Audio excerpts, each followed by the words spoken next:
How do you humble a pick-me girl? I was walking home alone after a late-night meeting when I heard a man wolf whistle. Does a pretty thing like you like it from behind? He yelled. Luckily, I was on FaceTime with my best friend Annalise, so I wasn't scared, until he started chasing me. Annalise, I'm going to run to the 24-hour pharmacy on 3rd Street. That's when I heard it. A guy flirting with her on the other side. So you're telling me you've never been to Mykonos? Never, Annalise giggled. But I've always wanted to go. The man behind me was maybe 20 feet away now. I could practically smell him. Annalise! I hissed, breaking into a run. Call 911. Hold on, she told me. Then she turned back to him. Sorry, my friend's being paranoid about some guy. I cut through an alley. A stupid move, but the pharmacy was right there, just across the street. The man followed, his breathing getting heavier. Come back here. I just want to talk. My hands were shaking so bad I could barely hold the phone. The pharmacy lights were on, but the doors were locked. My stomach dropped. Annalise, the pharmacy is closed. I need you to call someone now. Wow, you go to Greece every summer? She was saying. That must be incredible.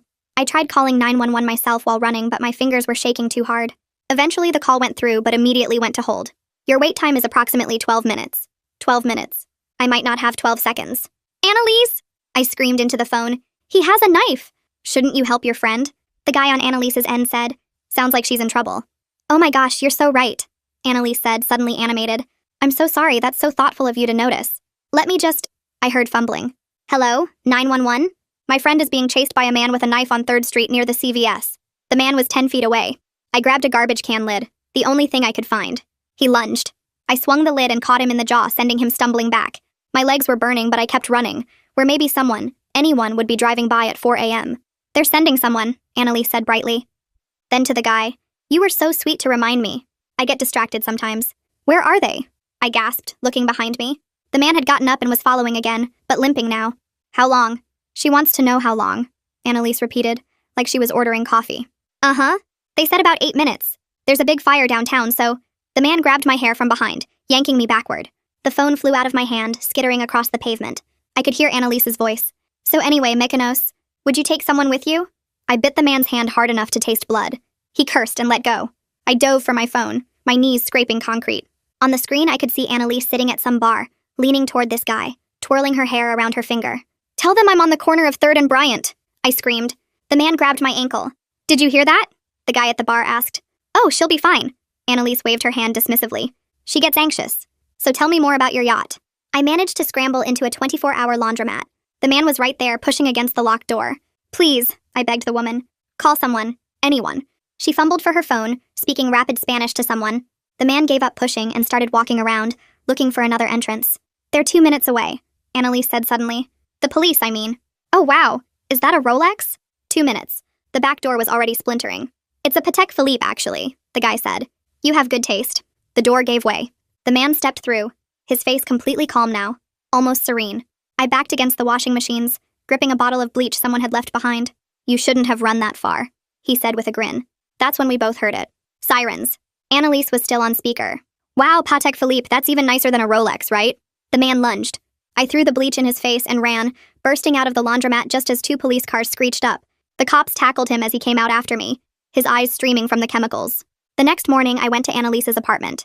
She answered the door in the guy's Michigan hoodie, looking confused about why I was there so early. I almost died last night. She rolled her eyes. You're being dramatic.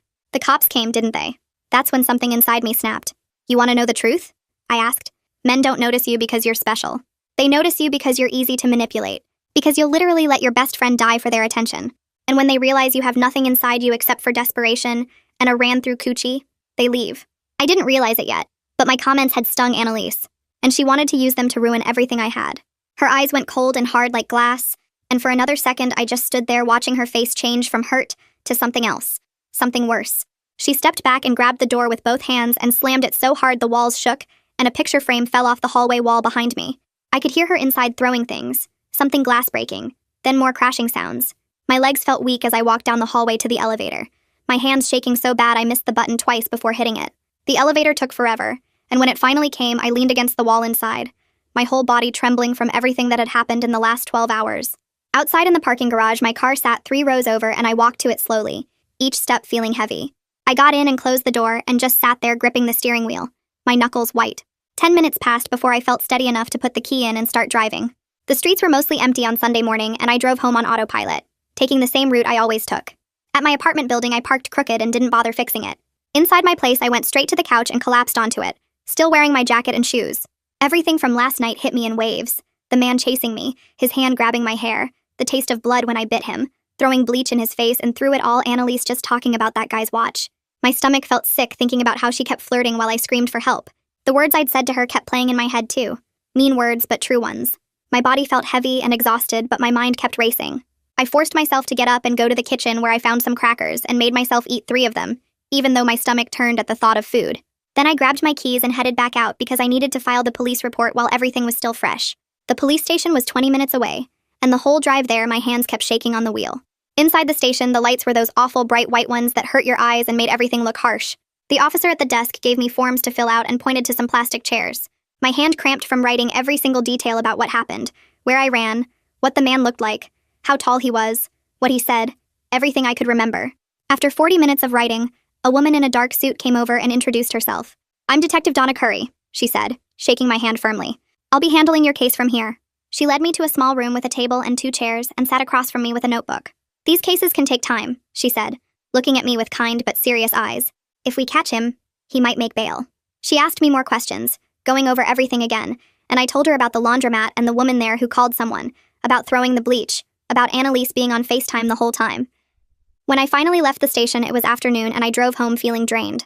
Back at my apartment, I grabbed my phone and laptop and started taking screenshots of everything.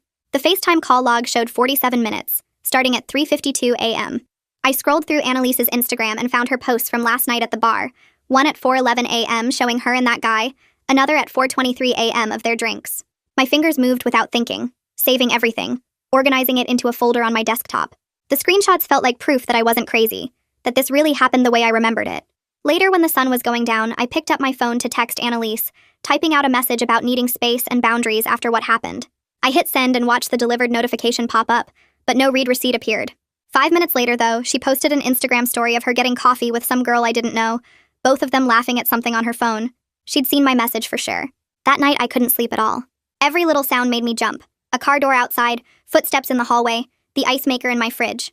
I kept checking the locks on my door, looking out the peephole, making sure the windows were latched. My heart raced every time I heard anything.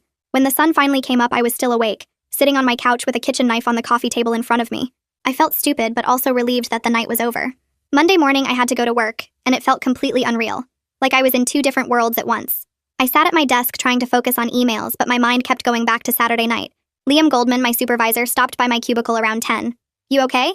he asked, and I could tell he noticed something was off. "Just had a rough weekend," I said, not wanting to get into it at work. He nodded and didn't push, but I could feel him watching me the rest of the morning. At lunch, I sat in the break room scrolling through my phone, and there it was. Annalise posting brunch photos with 3 other girls, all of them with mimosas, and she was still wearing that stupid Michigan hoodie from the guy at the bar. The pictures were all smiles and sunshine like nothing had happened at all. My chest felt tight with anger seeing her act so normal while I couldn't even sleep. Tuesday afternoon, my phone rang while I was trying to work, and Detective Curry's name showed up on the screen. She told me they were pulling footage from all the shops near the laundromat, and asked if I could come look at photos if they found anyone matching my description. My hands got sweaty just thinking about seeing his face again, but I said yes because what else could I do? That night, I barely made it to my bed before the nightmares started, running down empty streets with nobody answering when I screamed for help. The man always right behind me no matter how fast I ran. I woke up at 3 in the morning with my sheets soaked through and my heart pounding so hard it hurt.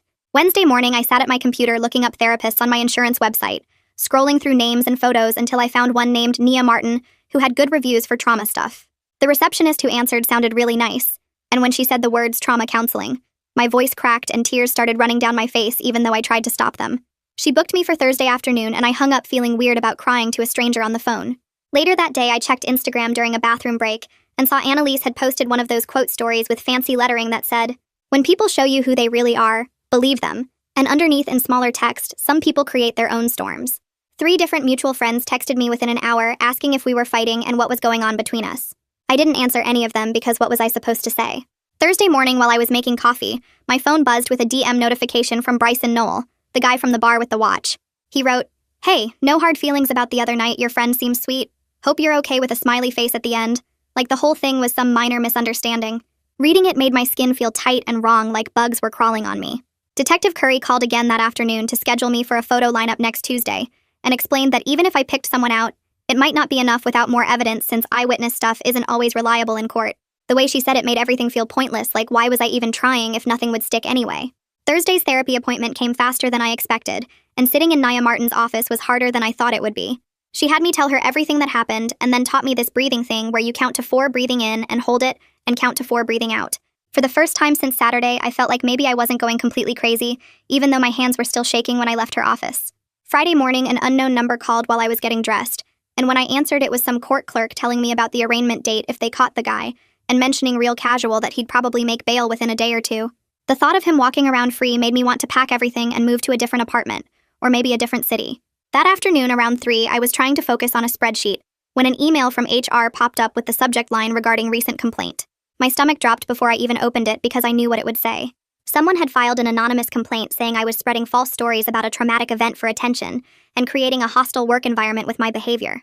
The wording sounded exactly like something Annalise would write, all formal and fake, concerned with just enough detail to sound believable, but not enough to prove anything. I read it 3 times before closing my laptop and putting my head down on my desk. My phone rang again, and I almost didn't answer, but it was a number I recognized from Saturday night. The woman from the laundromat, Olive Lee, was calling to say she'd gotten my number from the police report and wanted to help however she could. Her English wasn't great, and she kept switching between English and Spanish, but the way she kept saying she saw everything and wanted to help made my eyes get wet again. She agreed to talk to the police as a witness and gave me her address in case I needed anything else from her. I thanked her probably 10 times before hanging up and saved her number with a heart next to her name. That evening around 7, my doorbell rang, and through the peephole I saw Annalise standing there holding her phone up at chest level. The screen was clearly on and recording. She knocked again and called out that she just wanted to talk and clear things up. I grabbed my own phone and started recording before opening the door but kept the chain on. She immediately started talking about how worried she was about me and how I seemed to be having some kind of breakdown. Her voice was fake, sweet, and loud enough that she was obviously performing for the recording. I told her to leave and that I didn't want any contact with her. She kept trying to get me to say something about the assault, or about what I'd said to her that morning. I just repeated that she needed to leave my property immediately, or I'd call the police. She finally left after about 5 minutes of trying different angles to get me to react. As soon as she was gone, I sat at my laptop and typed up everything that had just happened. I included the timestamps from my recording and described how she'd positioned her phone to record our interaction. I attached the video file to emails for both Detective Curry and the HR department at work. Writing it all down and organizing the evidence made me feel less helpless about whatever game Annalise was playing. The weekend passed slowly with me jumping at every noise and checking my locks constantly. Monday morning came too fast and I had to face the HR meeting they'd scheduled about the anonymous complaint. Liam was there as my witness, which helped a little even though he looked uncomfortable the whole time. The HR woman read from her notes about how someone had reported that I was spreading false stories about a traumatic event to get sympathy from coworkers. She said they had to investigate all complaints, but that I had the right to provide my side of the story. I pulled out the folder I'd prepared and started laying out documents on the conference table. The 911 call record showing I'd been on hold for 12 minutes was first.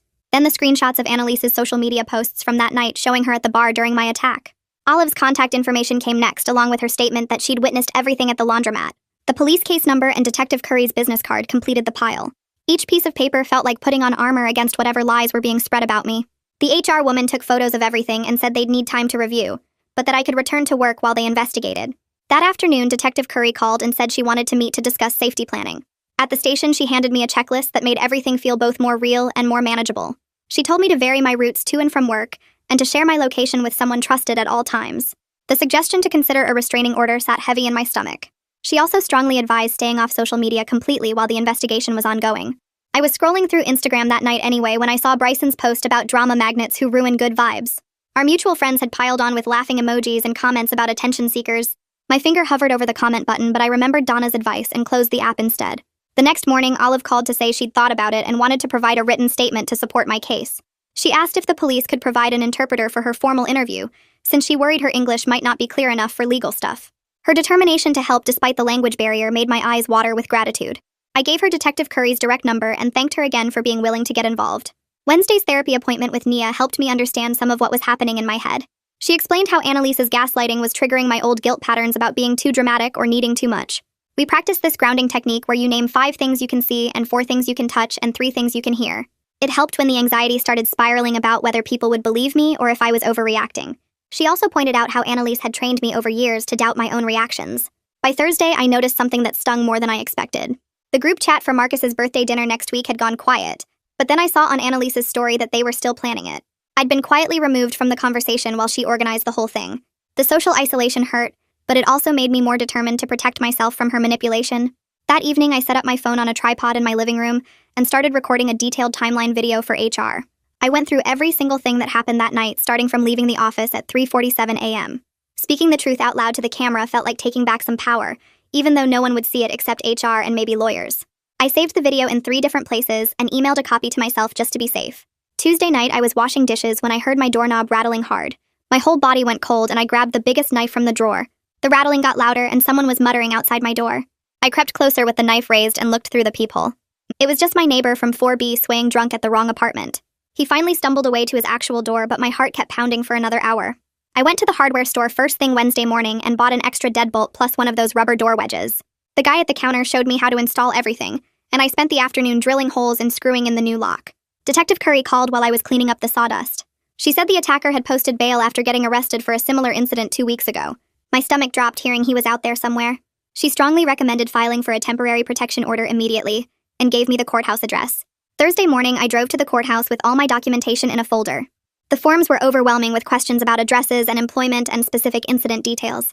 A clerk noticed me crying over the paperwork and came to help. She walked me through each section and explained what the judge would need to see. We spent an hour getting everything filled out correctly. That afternoon, my phone buzzed with a text from our mutual friend Sarah.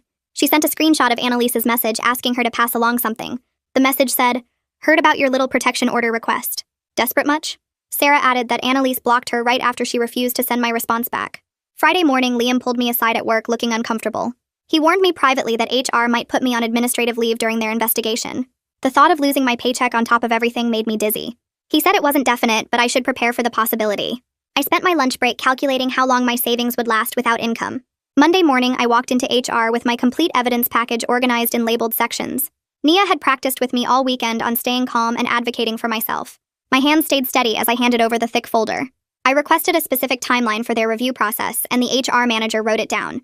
She said they'd need at least 2 weeks to investigate everything thoroughly. The protection order hearing was scheduled for Wednesday, but nothing went right. Olive showed up ready to testify, but her interpreter never arrived due to some scheduling error. The judge could barely understand her broken English as she tried to explain what she saw. He granted only a temporary 2-week order and said we'd need another hearing with proper translation. I wanted to scream at the unfairness, but stayed quiet. Saturday morning, I opened Instagram and saw posts from what Annalise called her healing brunch that all our friends attended. In every single photo, someone new was sitting in my usual spot next to her. She had her arm around different people in each picture where I used to be. The grief hit me harder than I expected, seeing our friendship erased so completely. Sunday afternoon, Nia and I sat in her office planning a strategic meeting with Annalise. We decided on a public coffee shop where I could record everything for my protection. Nia had me practice staying factual and calm no matter what Annalise might say. We rehearsed different scenarios until I could respond without getting emotional. Monday at 3, I arrived at the busy coffee shop 10 minutes early and set up my phone to record.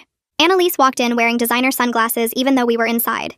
She sat down and immediately started talking loudly about my supposed mental health crisis. Other customers turned to stare as she sighed dramatically about trying to help me through my delusions. I stuck to simple facts about the assault and what happened that night. She kept interrupting to tell everyone nearby how worried she was about my paranoia. When I mentioned the FaceTime call, she laughed and said I was imagining things. She claimed she'd called 911 immediately, and I was just too traumatized to remember correctly. The whole performance lasted 20 minutes before she left in a rush of fake concern. Within an hour, she'd posted on social media about supporting friends through mental health struggles. Bryson commented with prayer hands, and others chimed in about how caring she was. The manipulation was so obvious it almost made me laugh, but I knew people were buying it. Detective Curry called Tuesday morning while I was checking my email, and her voice sounded different, almost excited. She told me traffic cameras near the laundromat caught everything on video, the whole chase and him following me into the building. The footage was clear enough to match with other cases they'd been working on. I drove to the police station that afternoon for a photo lineup, and my hands were steady this time. 6 photos laid out on the table, and I pointed to number 4 immediately. That was him. Same dead eyes from the laundromat. Detective Curry nodded and wrote something down but warned me single witness identifications get challenged in court all the time. Wednesday brought the HR decision, and they called me into a conference room with 3 managers present. They ruled Annalise's complaint unsubstantiated, but offered me part-time remote work and employee assistance counseling as a compromise. The part-time meant half my income, but I accepted because losing health insurance would destroy me financially. I signed the paperwork and walked out feeling both relieved and cheated. Thursday morning, Liam forwarded me an email from Annalise with an attached audio file from our coffee shop meeting. She'd edited it to make me sound unhinged, but forgot the metadata showed obvious tampering with timestamps and cuts. Liam had already sent it to HR as evidence of harassment on her part. I printed everything and added it to my growing folder of documentation. Detective Curry called again Friday with better news. They matched the laundromat footage to 2 other assault reports from the past year. Same guy, same pattern. The prosecutor approved new charges, and this time the judge denied bail completely. Knowing he was locked up let me sleep through the night for the first time in weeks. I noticed Saturday that Bryson had gone quiet on social media. All his prayer hands comments on Annalise's posts were deleted, and he wasn't liking her stories anymore. Even someone as shallow as him could tell something was off with her version of events. The protection order hearing got rescheduled for Monday, and this time Olive's interpreter actually showed up. She sat in the witness chair and described everything clearly. The man chasing me, the bleach I threw in self-defense, how scared I looked when I ran out. Her steady presence and calm testimony made me feel less alone in that courtroom. The judge listened to everything and reviewed the police reports carefully. He granted a full protection order for 2 years with strict no-contact terms. Having that legal document in my hands felt like armor I could finally wear. I left the courthouse and went straight to a sporting goods store. I bought a personal alarm that clips to my keychain, signed up for a monthly rideshare budget so I'd never have to walk alone at night, and enrolled in a self-defense class that started the following week. Each purchase felt like taking back a piece of control the attack had stolen from me. The self-defense instructor was this tiny woman who threw a man twice her size across the mat during the demonstration. She taught us that fighting back isn't about strength but about knowing where to strike and when to run. We practiced breaking holds and creating distance to escape. My body remembered the terror from that night, but now I was learning to channel it into action instead of freezing. The rideshare budget meant eating ramen for lunch most days, but never having to worry about getting home safe was worth every penny. I set up automatic rides for any time I'd be out past dark. The drivers probably thought I was paranoid for taking rides just 3 blocks sometimes, but I didn't care about their opinions anymore. Work felt different with the remote schedule. I missed the office energy, but not having to see certain people who'd chosen Annalise's side was a relief. Liam checked in weekly and made sure I had everything I needed to do my job from home. The employee assistance counselor turned out to be helpful too, giving me strategies for dealing with workplace stress that had nothing to do with Annalise. Nia and I worked on boundaries during our sessions, not just with Annalise, but with everyone who'd enabled her behavior. We identified patterns where I'd ignored red flags because I wanted to keep the peace. She helped me see that real friends don't make you choose between their attention and your safety. The protection order meant Annalise couldn't contact me directly, but she tried using mutual friends as messengers. I had to block 3 people who kept trying to relay her messages about reconciliation and understanding. Each block felt like cutting away dead weight I'd been carrying for too long. Detective Curry kept me updated on the criminal case progress. With multiple victims and video evidence, the prosecutor felt confident about conviction. The trial wouldn't happen for months, but knowing it was moving forward helped me focus on rebuilding instead of just surviving. My apartment became my sanctuary with new locks, a doorbell camera, and neighbors who actually looked out for each other. The building manager, this older guy named Frank, started checking on me after hearing about the attack. He'd knock twice, wait for my response, then move on, never pushing for details but letting me know someone cared. The personal alarm stayed clipped to my keys, and I tested it weekly to make sure the battery worked. That piercing sound gave me confidence walking to my car in parking garages or getting mail after dark. Small things that used to be automatic now required planning, but at least I had tools to handle them. Nia pulled up a blank document on her laptop during our next session and helped me write an email that couldn't be twisted or misunderstood. We spent 40 minutes getting every word right, making sure it was all facts and no emotions that Annalise could use against me. The email just said I needed no contact going forward, including through third parties, and that any attempts would be documented. Nia made me read it out loud 3 times to make sure I felt comfortable with every single word. She saved multiple copies on different drives and had me email it to myself as backup before I sent it. Monday evening came and I sat at my kitchen table staring at Annalise's email address in the recipient field. My finger stayed frozen over the send button while my heart pounded so hard I could feel it in my throat. I made myself count to 3, pressed send, then immediately took a screenshot of the sent confirmation with the timestamp. Within 2 hours, a mutual friend texted saying Annalise was claiming I'd defamed her, and she was going to sue me for slander. The friend said Annalise had screenshots of evidence and was talking to lawyers about damages to her reputation. I called the free legal clinic the next morning and explained everything to a volunteer attorney who looked maybe 25. She reviewed my documentation and laughed, saying there was nothing actionable in stating facts or setting boundaries. When the mutual friend texted again with more threats, the attorney helped me draft a response that shut it down immediately. Liam called me into his office later that week with a folder full of paperwork about restructuring my position. He'd gotten approval to move me to back-end projects where I could work flexible hours and wouldn't have to interact with the people who'd taken Annalise's side. The new role meant I could work from home 3 days a week and come in early or late the other 2 days to avoid the main office crowd. He walked me through the new responsibilities, which actually aligned better with my skills and made sure I understood this wasn't a demotion. The salary stayed the same, and I'd report directly to him instead of going through the team lead who'd been making passive-aggressive comments. That weekend, I found myself standing outside Annalise's building holding a paper bag with the Michigan hoodie folded inside. I'd washed it twice trying to get the smell of that night out of it, but it still made me feel sick to look at. The doorman recognized me and started to buzz her apartment, but I stopped him and just asked him to leave the bag at her door. Inside, I'd put a note that just said, "This belongs to you," on a plain piece of paper. No signature needed. Walking away from that building knowing I'd never have to come back felt like dropping a 50-pound weight I'd been carrying. Detective Curry called the next day to update me on the case timeline and explained the trial wouldn't start for at least 6 months. She said they had 3 other victims now who'd identified the same man, and the prosecutor felt confident about conviction. She gave me her direct line and said to call immediately if I felt unsafe, or if anyone connected to the case tried to contact me. The detective also mentioned that with multiple victims and solid evidence, he probably wouldn't get bail this time if he tried to appeal. Thursday night, a coworker from accounting asked if I wanted to grab dinner at this new Thai place downtown. We spent 3 hours talking about her disaster dating stories and this reality show we both watched religiously. Not once did she mention Annalise or the attack or anything about the drama at work. She just treated me like a normal person having a normal dinner, and when I got home I realized I'd actually forgotten about everything for those 3 hours. I slept through the entire night without waking up once. No nightmares, no checking the locks, just actual rest. 8 weeks passed, and I found myself sitting in my apartment actually feeling okay for the first time since the attack. The protection order was solid, and Annalise hadn't tried anything since the legal threat fell apart. Work had settled into a routine where I felt productive and supported without the daily stress of navigating office politics. Nia and I had cut back to sessions every 2 weeks because I was handling things better on my own. I'd heard through the grapevine that Annalise had lost more friends after they saw her patterns, and she'd apparently started therapy herself. My evidence folder stayed backed up in 3 places, but I rarely opened it anymore. Most days I didn't think about her at all, too busy rebuilding my life with people who actually gave a damn about my safety. So yeah, that's basically it. Thanks for sticking around. It honestly feels like catching up with a buddy when I do these. Nothing fancy, just us hanging out. Come back next time if you're up for it.